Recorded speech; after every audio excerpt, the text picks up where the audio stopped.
O Abu Jahl, O Utbah, have you found what your Lord promised you to be true? By Allah, we shall not turn back. We will march to Badr, feast for 3 days, and all of Arabia will fear us forever. شهت الوجوه.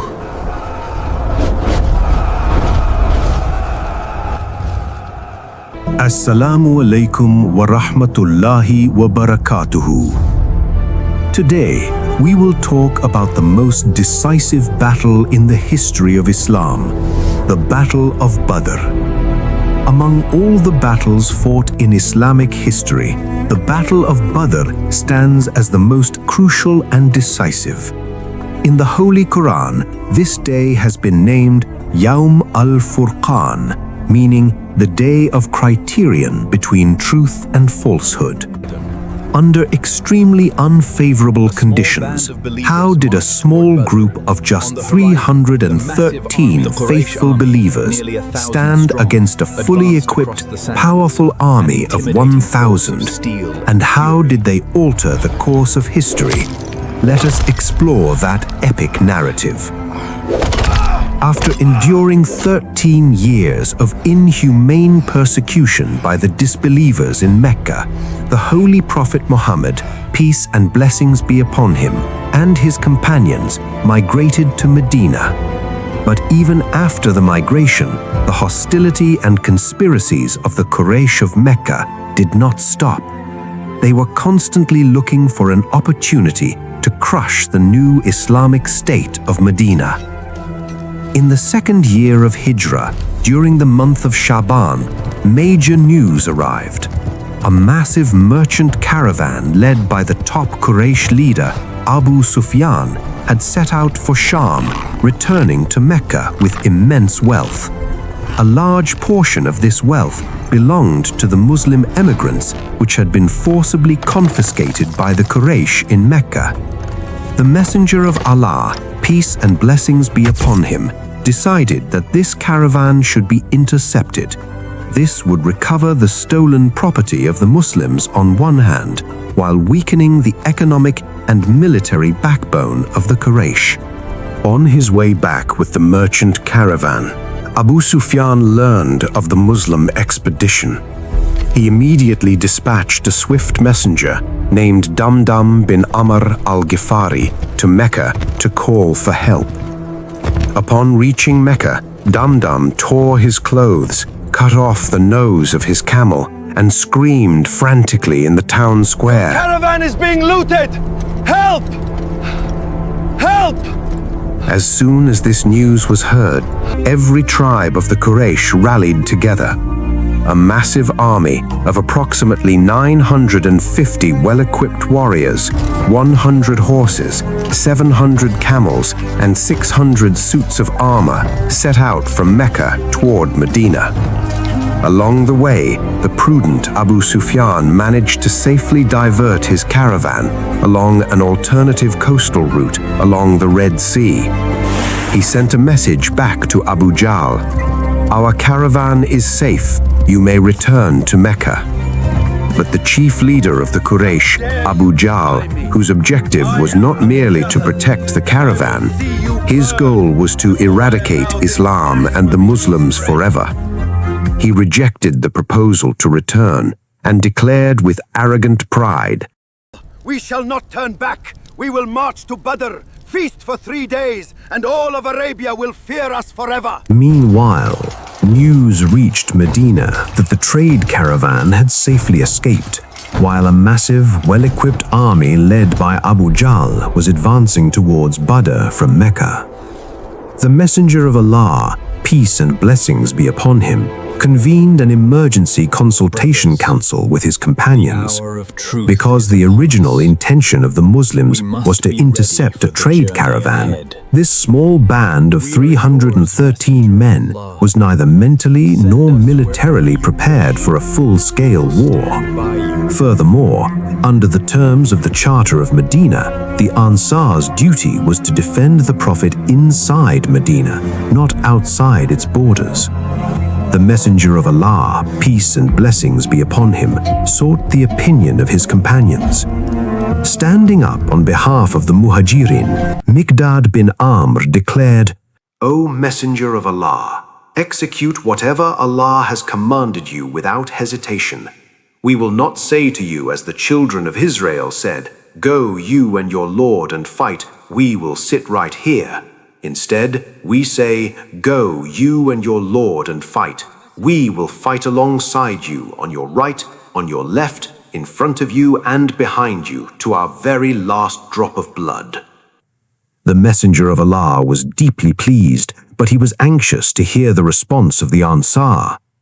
Understanding the Prophet's intent, Sa'd bin Mu'az, the leader of the Ansar, stood up and said, O Messenger of Allah, it seems you wish to hear our opinion. We have believed in you, affirmed your truth, and promised to obey your commands. By Allah, if you were to command us to plunge into the Red Sea, not a single one of us would hesitate or stay behind. We are steadfast in war and true upon confronting the enemy. Lead us forward in the name of Allah. Hearing the passionate and faithful commitment of Sa'd bin Mu'az, the cloud of anxiety cleared from the face of the Prophet. With a radiant face, he declared, "Rejoice! Allah has promised me one of the two groups, either the trade caravan or a decisive victory. By Allah, it is as if I am already looking at the exact spots where the chief leaders of the enemy will fall." On the 8th of Ramadan, the Messenger of Allah set out towards Badr with his companions. Comparative view of both armies. Muslim army. Total soldiers, 313 men. Reports range between 314 and 319. Muhajirin, 83 men. Ansar, 231 men, with 61 from the Aus tribe and 170 from the Khazraj tribe. Mounts and equipment, only 2 horses belonging to Zubair bin al-Awwam and Miqdad bin Amr, and 70 camels which the companions rode in turns of 3 to 4 men. Flag bearers, the main banner was held by Musab bin Umair, the Muhajirin banner by Ali, and the Ansar banner by Sa'd bin Mu'az. Quraish army, total soldiers, 950 well-equipped, experienced warriors. Mounts and equipment, 100 horses, 700 camels, and 600 suits of iron mail armor. Upon reaching the valley of Badr, the Messenger of Allah decided to pitch camp at a specific location. Then a 30-year-old young companion, experienced in military tactics, Hubab bin al-Munzir, respectfully asked the Prophet, "O Messenger of Allah, is this choice of campsite a divine command from Allah, or is it your personal military strategy?" The Messenger of Allah replied, "It is not divine revelation, rather it is my own military plan." Hubab then said, "O Messenger of Allah, then this is not the most suitable position to take. Let us advance closer to the water well nearest to the enemy and set up camp there. We can build a large reservoir, fill it with plenty of water, and seal off all the remaining wells behind us with earth. During the battle, we will have water, while the enemy will suffer from thirst and grow weak." Without any hesitation, the Messenger of Allah, peace and blessings be upon him, accepted the brilliant strategic advice of this young companion and repositioned the army near the main water spring, building the Arish. On the advice of Sa'd bin Mu'adh, a wooden booth made of palm branches called the Arish was constructed on a high ridge overlooking Badr, from where the entire battlefield could be commanded. A group of young Ansar, led by Sa'd bin Mu'adh, stood guard around the Prophet. Miraculous rain. On the night before the 17th of Ramadan, Allah sent down rain upon Badr. The rain firmed the loose sand on the Muslim side, making it easy to tread upon, while turning the sand on the pagan side into thick, slippery mud, severely hindering their movement. The Prophet's night of tears and prayer. While the companions rested peacefully that night, the Messenger of Allah spent the entire night in prostration, weeping and praying intensely to Allah. O Allah, fulfill your promise to me. O Allah, if you allow this small Muslim group to perish today, there will be no one left on this earth to worship you. In response to his earnest prayer, Allah revealed in the Holy Quran, Surah Al-Anfal, verse 9, "Remember when you asked help of your Lord, and he answered you, I will reinforce you with 1,000 angels, rank upon rank," marking the spots of the enemy leaders' deaths. During the night, the Messenger of Allah walked across the battlefield, pointing with his stick to specific spots on the ground, saying, "Here Abu Jahl will die tomorrow. Here Utbah will die. Here Umayyah will die." After the battle, every single enemy leader was found dead at the exact spots designated by the Prophet. On the morning of Friday, the 17th of Ramadan, both armies arrayed themselves for battle. The Messenger of Allah arranged his ranks with meticulous discipline, archers in the rear, spearmen in the middle, and swordsmen in front. He instructed, "Hold your ranks. Do not shoot arrows until the enemy comes within range and lowers their shields. Use your spears when they draw closer, and unsheathe swords only for hand-to-hand combat." 1. First Blood. An aggressive pagan warrior named Aswad bin Abd al-Assad had sworn to destroy the Muslims' water reservoir or die trying.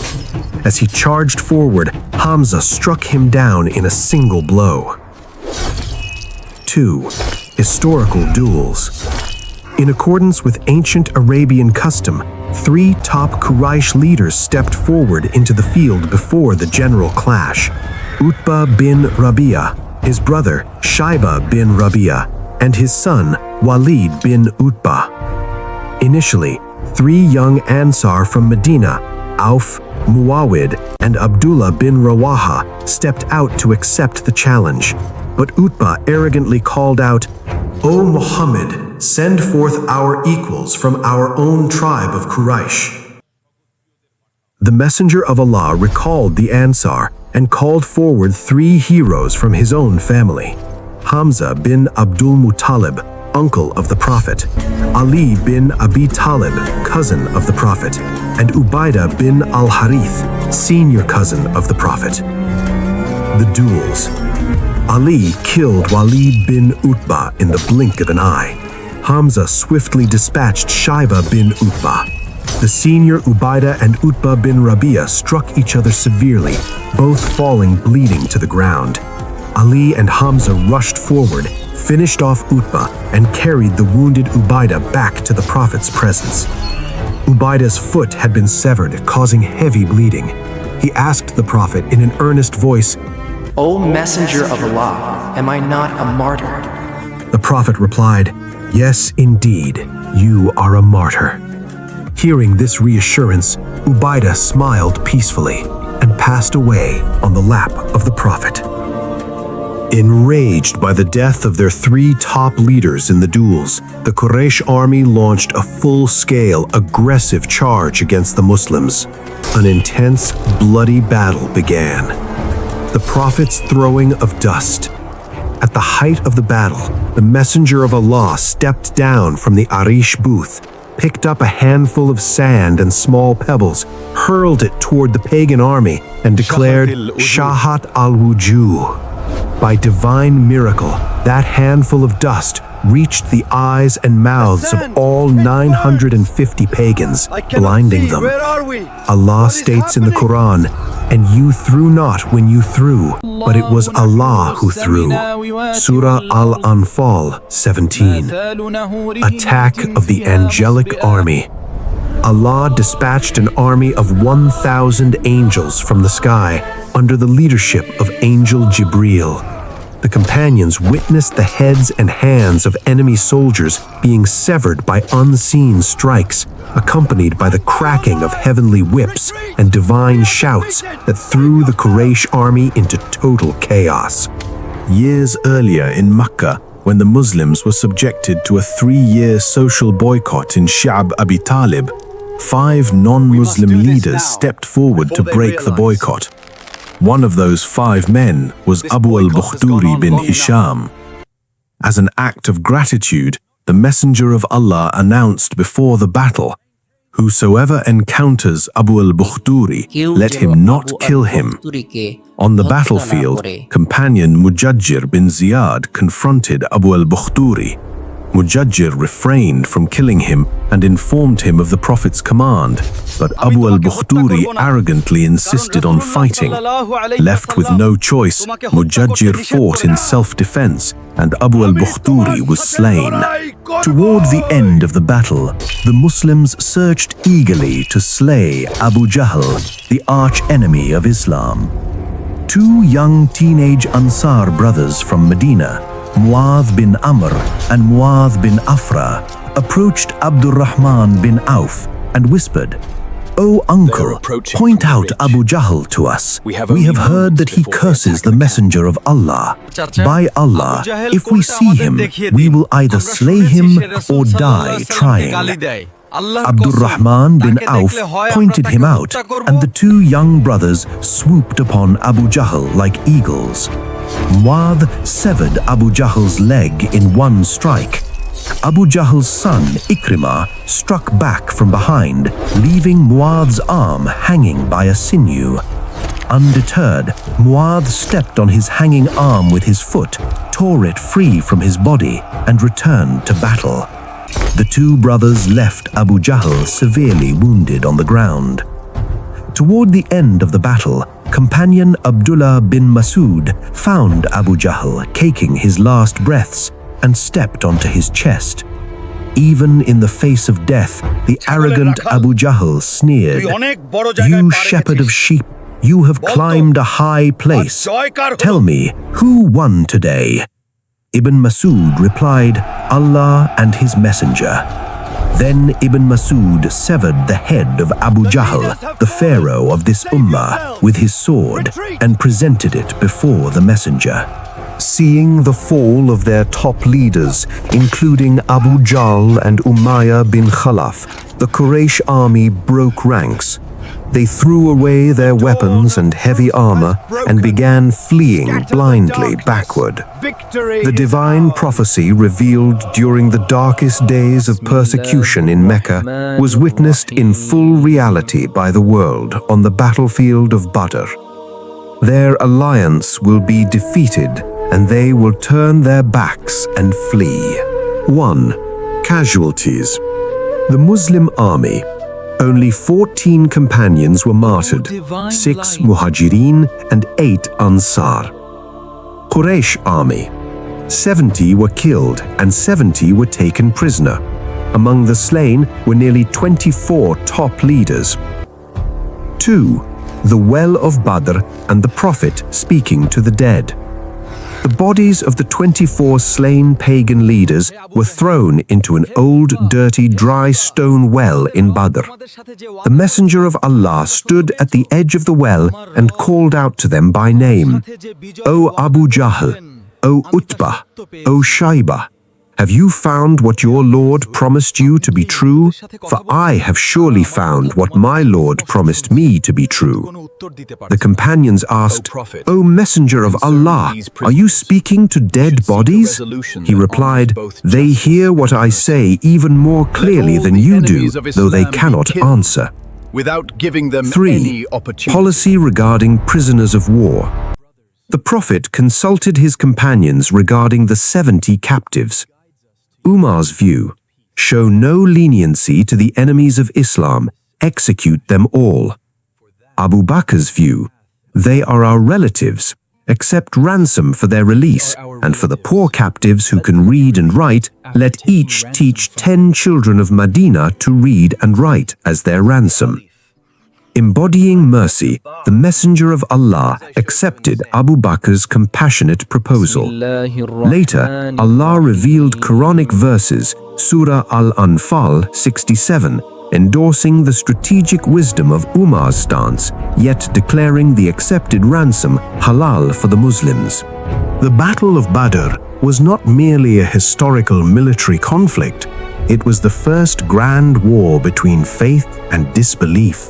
The defeat of a 1,000-strong, well-equipped army at the hands of 313 poorly armed fasting Muslims proved that victory does not depend on numbers or material power, but on unwavering faith in Allah and God consciousness. Through the victory at Badr, the Islamic State of Medina was established as a superpower across the Arabian Peninsula.